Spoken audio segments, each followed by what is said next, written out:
Hola, les saluda Juan Carlos Céspedes. Yo soy el gerente del Departamento de Educación y Capacitación del Instituto Nacional de Fomento Cooperativo. Con este curso de hoy les presentaremos algunas generalidades sobre el movimiento cooperativo. Bien, como pueden ver acá en la distribución de temas, vamos a conversar un poco sobre lo que es la historia del movimiento cooperativo, cuál es su filosofía. Vamos a tratar de profundizar en lo que es la naturaleza del acto cooperativo para así tener una mejor comprensión del movimiento. Y también vamos a tener la oportunidad de hablar un poco sobre las características del cooperativismo. Cuando se habla sobre los orígenes del cooperativismo, solemos hacer referencia a los famosos pioneros de Rochdale. Acá en esta imagen pueden ver una representación de por lo menos algunos de las personas que estaban ahí presentes.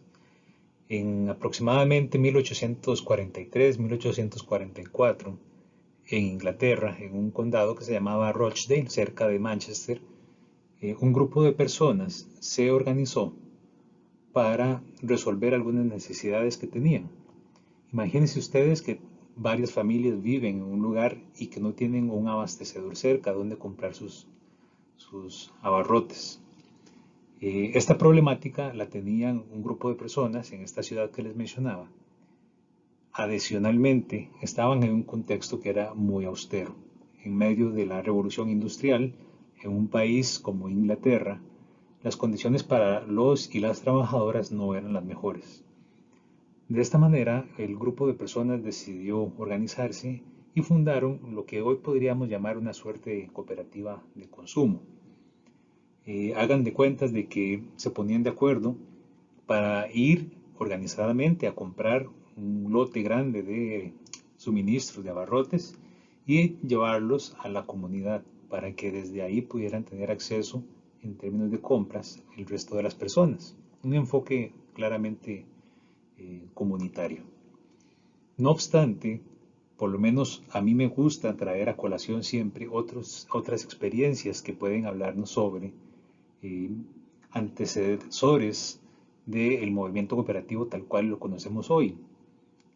Por ejemplo, en México, en Michoacán, desde aproximadamente mediados del siglo XVI se tiene conocimiento de algunas organizaciones, sobre todo en comunidades de base indígena, donde el obispo Vasco de Quiroga tuvo la oportunidad de organizarlos en algo que era muy parecido a las cooperativas modernas. Posiblemente en aquella época no tenían pues, el marco normativo que les permitiera denominarse como tales, o no había pues, los elementos conceptuales y teóricos que les permitiera identificarse como una cooperativa. Pero si uno revisa cuáles conductas tenían, qué tipo de proyectos desarrollaban, pues ciertamente se parece mucho a las cooperativas contemporáneas nuestras. Eso para poner algún ejemplo. Claramente el ser humano y la sociedad en general ha tenido diferentes oportunidades e iniciativas a través de las cuales se manifiesta una práctica humana como es la cooperación. Posiblemente sea una de las prácticas más antiguas e incluso dependiendo de los enfoques que se haga referencia, hay quienes piensan que nuestra especie humana como tal justamente se origina en la capacidad de cooperar. Entonces, eh, lo que sí es cierto y que lo que sí tenemos en el caso de los pioneros de Rochdale en Inglaterra es que es por primera vez en la historia cuando un grupo de personas se organiza y formalmente, jurídicamente, tienen este elemento legal que les permite denominarse una asociación cooperativa. No mucho tiempo después de que surge esta cooperativa en Rochdale, ya el cooperativismo estaba propagándose en diferentes partes del mundo y principalmente en América. Desde inicios del siglo XX ya hay algunas experiencias de cooperativas. En Costa Rica, por ejemplo, eh, tenemos ya presencia de algunas cooperativas en justo en la primera década del siglo XX. En 1907 ya se tiene conocimiento de la primera cooperativa en el país. No obstante, hasta 1943 es cuando tenemos un verdadero asidero jurídico en el país, que le permite, o mejor dicho, reconoce a las cooperativas como organizaciones. Esto es con la inclusión de algunos artículos dentro del Código de Trabajo, que ya reconoce el interés del Estado de propiciar la formación de organizaciones sociales y específicamente de las cooperativas. De hecho, en esa misma década es cuando surge la que hoy día es la cooperativa más antigua del país, que es Cope Victoria. No es la primera, pero sí es la que actualmente es más antigua en el país. En 1947 también hay otros elementos de consideración, como por ejemplo la formación en el Banco Nacional de un departamento para la atención de cooperativas. Acá lo que había era una intención de apoyar financieramente este tipo de organizaciones de manera que pudieran desarrollar de una manera más robusta sus propios negocios. En 1949, con la Constitución Política, encontramos un paso enorme en cuanto a el avance institucional de acompañamiento del sector cooperativo en Costa Rica, que es la inclusión a nivel de Carta Constitucional del elemento del cooperativismo. Propiamente el artículo 64 de nuestra Constitución reconoce el interés del Estado costarricense de propiciar la creación de cooperativas, porque las reconoce como organizaciones capaces de promover una cultura democrática en el país y además de resolver algunas problemáticas sociales y económicas que tendrían las personas. En 1968 disponemos ya de una ley específica, la Ley 4179, que es la Ley de Asociaciones Cooperativas, que es la que regula, describe, caracteriza qué son y cómo deberían de operar las cooperativas en el país. Ya para 1973, la ley que crea el Infocop y el CONACOP, además, regula cómo van a funcionar estas diferentes entidades. Y en el caso del Infocop, el Estado toma la iniciativa de fundar una institución pública de carácter autónomo dedicada especialmente al fomento, al acompañamiento y a la promoción de nuevas cooperativas en el país, el Infocop. Y para la década de 1980, pues otro gran avance que es la constitución del Centro Nacional de Estudios Cooperativos, el CENECOP.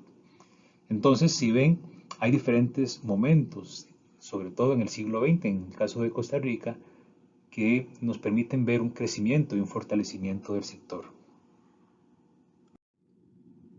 Toda cooperativa tiene una estructura básica. Esa estructura es básicamente la constitución de una Asamblea General de Asociados y de Asociadas, que es el máximo órgano político decisor en toda cooperativa. La asamblea organizada, que sesiona al menos una vez al año de forma ordinaria, esta unidad es la que determina cómo va a funcionar la cooperativa. Desde la asamblea se decide cómo va a administrarse la empresa cooperativa, para lo cual se designa al menos 3 cuerpos directivos que tienen que estar en cualquier organización cooperativa. El primero, que es el Consejo de Administración, que es el que se va a encargar de velar, de tomar las decisiones, de velar para que las decisiones que se toman en la cooperativa sean las más convenientes. Como dice el nombre, administra la cooperativa.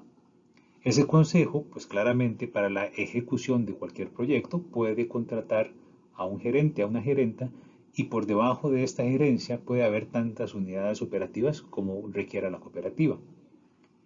Adicionalmente, además del Consejo de Administración, tenemos el Comité de Vigilancia, que es el organismo, el cuerpo directivo encargado de vigilar, de fiscalizar, de determinar que las actuaciones de la cooperativa se están dando de rigor conforme lo que establece la normativa. Y tenemos también el Comité de Educación y Bienestar Social.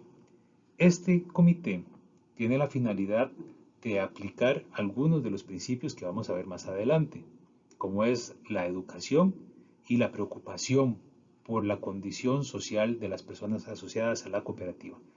Esta pequeña estructura que ven acá es propia para todas las cooperativas, de acuerdo con el marco jurídico costarricense.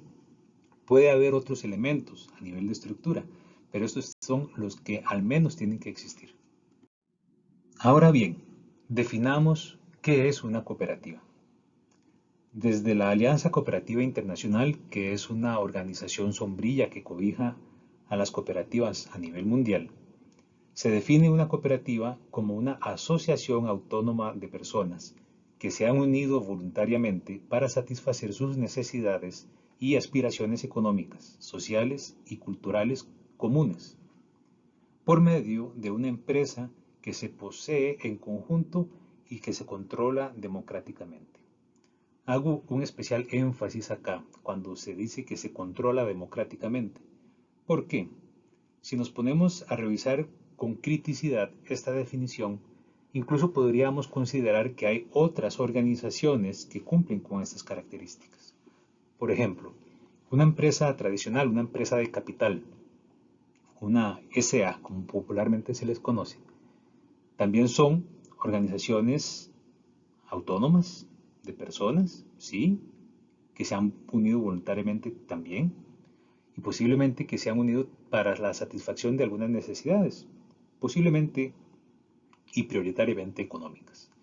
Entonces, por lo menos hasta este punto de la lectura, no necesariamente estamos ante una descripción que fielmente y claramente describa una cooperativa.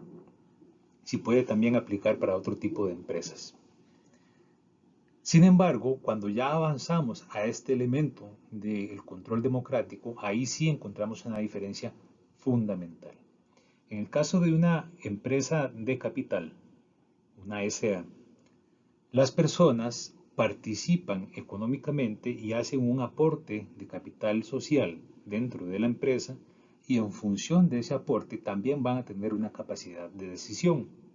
Por ejemplo, si hay una empresa en donde yo soy socio y yo poseo el 52% de las acciones, más aún si es una empresa que está en mercado bursátil.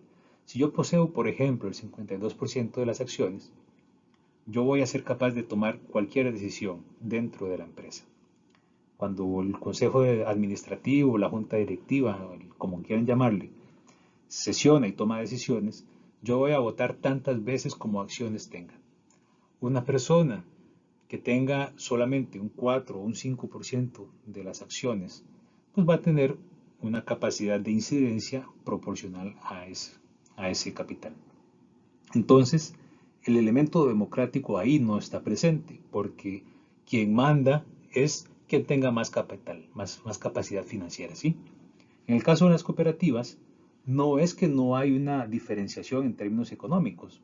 Por ejemplo, en mi caso, que estoy asociado a una cooperativa de ahorro y crédito, Copejornal, si yo tengo alrededor de 10 años de estar asociado a esta cooperativa y todos los meses yo hago un aporte de capital a mi cuenta de capital social, pues seguramente yo voy a haber aportado mucho más dinero que una persona que tiene un mes solamente de haberse asociado a la cooperativa. Eso es lógico.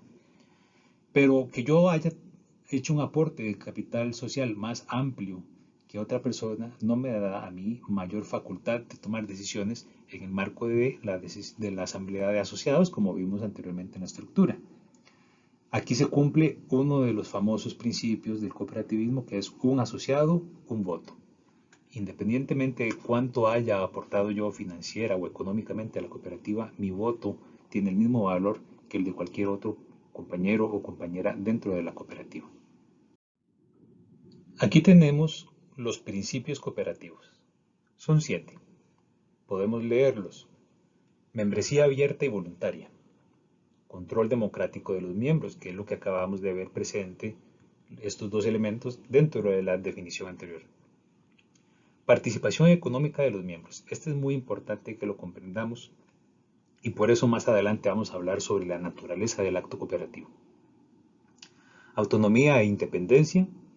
El quinto principio, que para efectos de mi trabajo es el más relevante, el de educación, formación e información. El sexto principio, que habla sobre la cooperación entre cooperativas. Y el séptimo principio, que habla sobre el compromiso con la comunidad. Aquí tenemos los valores cooperativos: ayuda mutua, responsabilidad, democracia, igualdad, equidad, solidaridad, honestidad, transparencia, responsabilidad social y preocupación por los demás. Aquí también podríamos hacer el mismo ejercicio crítico que hicimos anteriormente con la definición. No me gusta cuando las personas dicen que las cooperativas son asociaciones basadas en principios y valores. ¿Por qué? Porque esto es igualmente ambiguo. Yo podría decir eso mismo de cualquier otra organización, cualquier otra empresa, una fundación.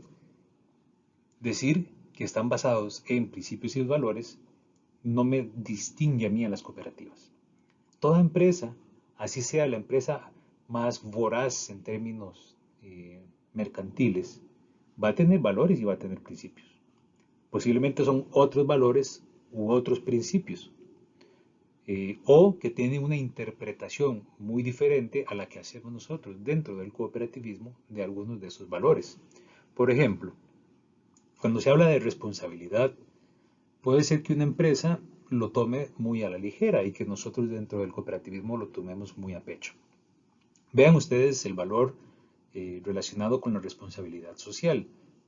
¿Cuántas empresas tienen grandes proyectos de responsabilidad social, pero que sabemos que de fondo no son empresas que tengan un verdadero compromiso con las comunidades? Incluso hay casos de empresas que tienen impactos muy serios, muy negativos con las comunidades, pero por otro lado tienen programas de responsabilidad social con los cuales aparecen muy lindos ante los medios de comunicación. Salen pintando una escuela o reparando el parquecito de la comunidad o repartiendo regalos a final de año. Entonces, lo importante es no solo identificar cuáles valores, cuáles principios son propios del cooperativismo, sino también cómo se vivencian estos valores y estos principios. Porque de otra manera seguiríamos sin distinguirlo. Usualmente yo utilizo un ejemplo cuando estamos trabajando estas temáticas, sobre todo de manera presencial, y es como que yo quiera caracterizar a una mesa como un objeto con patas. Bueno, es cierto que la mesa tiene patas, pero no es el único objeto que tiene patas. También las sillas tienen patas. Y son diferentes las sillas de las mesas. Incluso podríamos decir que un perro o un gato también tiene patas, pero hay una diferencia importante entre unos y otros. Por eso es bueno que seamos críticos a la hora de caracterizar y de describir qué es lo que consideramos que mejor representa una definición a las cooperativas para el caso. Por este motivo, a mí me gusta hablar de la naturaleza del acto cooperativo. En esta imagen que tienen ustedes, se representa de una manera muy ilustrativa cuál es la naturaleza del acto cooperativo en el caso particular de una cooperativa de ahorro y crédito. Claramente, las cooperativas de ahorro y crédito, y eso lo vamos a ver más adelante, no son el único tipo de cooperativa, pero para efectos ilustrativos suelen ser cooperativas que muy bien ejemplifican cuál es la naturaleza del acto cooperativo. Véanlo así, si yo voy a pedir un crédito en un banco, por ese crédito a mí el banco me va a cobrar una tasa de interés. Imagínense que voy a solicitar un crédito para compra de un vehículo y que me digan el crédito tiene una tasa del 12% en colones. Para poner solamente un ejemplo. Entonces yo por tomar prestado el dinero del banco, el banco me va a cobrar a mí un interés que llega a los 12 puntos porcentuales. Mientras que puede ser que mi vecino no quiera comprar un carro, sino por el contrario quiera ahorrar un dinero, porque eh, vendió algo, se ganó la lotería, le llegó una herencia, cualquier otra razón. Y tiene, no sé, 5 millones de colones que casualmente equivale al crédito que yo había solicitado. Tiene 5 millones de colones y decide ahorrar esos 5 millones de colones en el banco. El banco le dice, de acuerdo, por tener usted esos 5 millones de colones ahorrados en el banco, le vamos a pagar a usted una tasa de interés que posiblemente va a andar alrededor del 6%. El banco lo que hace, y insisto, con esto lo que estoy haciendo es una ejemplificación muy superficial, simplificando mucho la dinámica, pero para efectos ilustrativos es suficiente. El banco toma los 5 millones que ahorra mi vecino y me los da a mí en condición de préstamo. La diferencia es que a mí me los presta el 12% y al vecino le paga el 6% por eso. Lo que hay en medio entre el 6% y el 12% de esos 5 millones de colones, el banco tiene que agarrar una parte para cubrir sus costos operativos, como cualquier empresa, y lo que quede de ahí es lo que va a quedar como utilidad. Esa utilidad se la va a dejar ¿quién? Pues el dueño del banco o los dueños del banco. En el caso de la cooperativa de ahorro y crédito, podríamos utilizar exactamente los mismos parámetros. El mismo ejemplo, yo llego y solicito un crédito. Digamos que la cooperativa me lo ofrece al 12% y que a mi vecino le ofrece el 6% por ahorro de su dinero dentro de la cooperativa. Hasta ahí diríamos que todo está igual. Lo que pasa es que cuando se termina y se cierra el periodo y el banco dice, bueno, quedaron 6 puntos porcentuales de diferencia entre lo que capto y lo que presto, cubro mis costos operativos y de lo que queda ahí lo voy a meter en una cuenta que se llama excedentes. Esos excedentes, al igual que lo hace el banco, puede regresárselos o dárselos a sus dueños, con la particularidad de que en el caso de las cooperativas, los dueños son a la vez quienes están haciendo el crédito y quienes están haciendo el ahorro. Entonces, ¿qué pasaría si la cooperativa le devuelve en calidad de asociado un dinero producto de los excedentes generados por una actividad económica?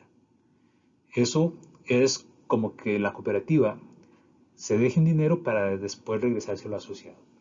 Eso digo yo de manera metafórica, es como agarrar el dinero de una bolsa y pasárselo a la otra bolsa del pantalón. Con el agravante de que en el momento de que la cooperativa le da los excedentes a los asociados, tiene que pagar lo correspondiente al impuesto de la renta como cualquier otra empresa. Entonces, en el dibujo, lo que ustedes ven acá es un grupo de personas que está metiendo dentro de la cisterna ahorros o bien los intereses correspondientes a los préstamos que adquiere. Y por otro lado de la cisterna, hace uso de esos recursos en calidad de préstamo o de rendimiento sobre los ahorros. Esta dinámica es la que permite entender con mucha claridad cuál es la lógica y la naturaleza del acto cooperativo. Cuando lamentablemente en nuestro país se activan estas discusiones sobre si las cooperativas deben o no deben pagar el impuesto sobre la renta, bueno, lo primero es que la respuesta es categórica y es no, no deben pagar impuestos sobre la renta, porque técnicamente no generan renta, eso para empezar. En el caso de que la cooperativa genere un excedente, que tal vez haya otro ejemplo que me permita explicarlo mejor, ese excedente se le devuelva a los asociados. El dinero que le entra al asociado es una renta para el asociado, pero nunca fue una renta para la cooperativa. Por eso es que las cooperativas no deben y no pueden pagar renta. Si yo como asociado recibo excedentes de mi cooperativa o de cualquier otra empresa en la que yo participe, yo como persona física tengo que pagar una renta de esos ingresos que me están llegando, naturalmente. Pero eso no significa que la cooperativa está generando una renta. Es completamente diferente. También me gusta utilizar como ejemplo las cooperativas de café en Costa Rica, no solo por el orgullo que nos genera hablar sobre este grano, el grano de oro en Costa Rica, eh, que es reconocido a nivel mundial por su calidad, pero también el acto cooperativo, en el caso de las cooperativas de café, resulta muy ilustrativo para comprender cómo es que funcionan las cooperativas.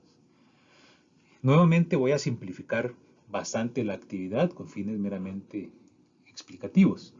Si yo fuera productor de café, yo me encargo de cultivar mi finca, de atender el cafetal y eventualmente de recoger los frutos, la producción. Cuando yo ya recojo estos granos que se ven tan sabrosos ahí en la bandola, digamos que yo los echo dentro de un saco, un quintal y lo pongo a la orilla de la calle, a ver quién quiere comprarme ese café. Pasa un retailer, un intermediario, y me hace una oferta y me dice, vean, Posiblemente en los mercados internacionales, actualmente el quintal de café se está vendiendo en $100. Entonces yo por ese saco de café que tiene usted ahí, le voy a ofrecer $30 para que ese intermediario se encargue de procesarlo, beneficiarlo, es decir, en términos generales, industrializarlo y eventualmente comercializarlo. Entonces el productor tiene que tomar una decisión de si esos $30 le resultan suficientes o no para cubrir los costos que ha tenido y que le genere algún tipo de ingreso adicional, una utilidad pues. Eh, Resulta ser que si este intermediario efectivamente compra el café en $30 y se lo lleva y lo vende, pero en ese momento los precios del café mejoran y no se vende ya a $100, sino que se vende a 130 o $140 en los mercados internacionales, entonces, de previo, las proyecciones financieras que había hecho el intermediario era tener, cubrir sus costos operativos, transporte beneficiado y demás, y además obtener un beneficio, una utilidad por esa actividad, que es a final de cuentas lo que lo mueve a hacer el negocio. Pero si el café, y con base en eso hace una proyección, ¿verdad? Por eso fue que hizo una oferta esperando que el café se vendiera a $100. Pero si a la hora de la venta y de la liquidación el café se vende no en 100, sino en 120 o en $130, la diferencia por sobre los $100 con los cuales él hizo la proyección van a quedarle a ese intermediario. El productor no va a recibir nada de ese bono, de ese adicional que se logró obtener en los mercados internacionales. Digamos que el retailer dice, bueno, suerte para mí. El próximo año va a pasar lo mismo. Y puede ser que el productor le diga, bueno, ya no me ofrezca $30. El año anterior usted liquidó a 130 y se ganó $30 de más por cada quintal. Ofrézcame un poco más por mi café. El retailer seguramente le va a decir, bueno, sí, pero a como subió el año pasado, puede que este año no suba, sino más bien que baje y que el mercado cierre en $70, entonces yo soy el que va a perder. Entonces no me puedo arriesgar. Y entonces ahí se va a mantener. Lo que pasa con las cooperativas de caficultores, en el caso de Costa Rica, eh, es que los productores se organizan y entre todos dicen, bueno, asumamos nosotros una porción mayor de la cadena de valor del café y industrialicemos, beneficiemos nosotros nuestro café y comercialicemos nosotros a través de una figura que vamos a llamar cooperativa, cooperativa de productores de café de tal parte. Entonces la cooperativa va a hacer las veces del retailer, del intermediario. Entonces, cuando el productor saca su cosecha en sacos de gangoche, la cooperativa le va a decir, bueno, le voy a comprar ese café en $30. El productor seguramente va a decir, bueno, exactamente eso es lo que vengo de vivir con el retailer. La cooperativa le va a decir, sí, espérese un momento. Es porque yo no sé en cuánto se va a vender el café. De momento, lo que puedo hacer es darle los $30. Pero si hacemos todo el proceso y al final el café se vende a $130, entonces hace la cooperativa igual que el intermediario, saca los costos operativos y lo que queda se contabiliza como un excedente. ¿Por qué? Porque en un inicio la cooperativa no sabía cuánto iba a quedar. Sí sabía más o menos cuántos iban a ser sus costos, pero no sabía cuánto iba a quedar porque no sabía cuál iba a ser el precio final de liquidación del producto. Entonces, yo utilizo esta alegoría. Si la cooperativa hubiera tenido una bola de cristal que le dijera en cuánto iba a cerrar el precio al final, pues la cooperativa entonces le hubiera ofrecido desde un inicio al caficultor o al productor un valor superior a los $30. Porque lo único que ocupaba saber era cuál iba a ser sus costos, cuáles iban a ser sus costos operativos. De ahí fuera lo demás es del productor. A la cooperativa no le interesa dejarse más dinero. Si el café se vende mejor y obtienen 130, $160 por quintal, para poner un ejemplo, entonces cuando la cooperativa ya cubre sus costos y le queda un dinero, entonces la cooperativa va a tomar una decisión. Bueno, vamos de estos excedentes, ¿los vamos a capitalizar o se los vamos a regresar a los asociados como excedentes? Si la cooperativa decide capitalizarlo, entonces entra de nuevo al ciclo del negocio como capital de trabajo, para inversiones, lo que sea. Y si toma la decisión de regresárselo a los asociados en calidad de devolución de excedentes, entonces pasa lo mismo. Se le da al asociado y el asociado paga un impuesto de renta porque está recibiendo una renta. La cooperativa no está generando renta. Lo único que generó fue un excedente por simplemente desconocer cuál iba a ser el precio final de liquidación del producto. Entonces, con esto tal vez terminamos de redondear cuál es la naturaleza del acto cooperativo.